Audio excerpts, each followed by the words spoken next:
নমস্কার বন্ধুরা, আমি সুস্মিতা। আমার ইউটিউব, ফেসবুক এবং ইনস্টাগ্রামের ছোট্ট পরিবারে আপনাদের সকলকে স্বাগত জানাই। আশা করি আপনারা সকলেই খুব ভালো আছেন, সুস্থ আছেন। চলুন, আজকে ইন্টারনেট থেকে শিখলাম চিকেনের একটা অন্যরকম রান্না।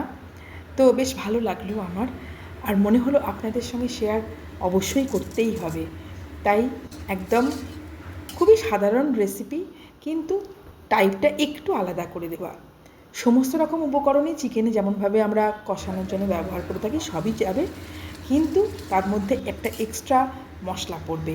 সেই মশলাটাই এই চিকেনের নতুন রেসিপিটাকে দারুণভাবে স্বাদে এনে দেবে।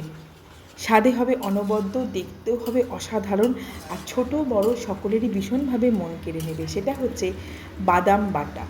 কাজু বাদাম, কাঠবাদাম, একটু চিনে বাদাম দিলেও ভালো হয়, একটু পোস্ত, একটু চালমগজ বাটা, আর এই যে ফ্রেশ ক্রিমটা, এটা একটা অনবদ্য মাত্রা এনে দেবে রান্নাটায়। ব্যাস, আর কিচ্ছু না।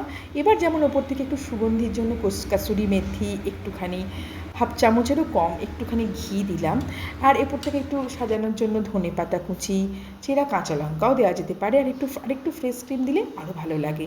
তার সাথে স্যালাড কাটা হয়েছে এবং থোড় ভাজা করা হয়েছে। আজকের রেসিপি আপনাদের কেমন লাগলো অবশ্যই কিন্তু আমাকে একটু কমেন্ট করে জানাবেন।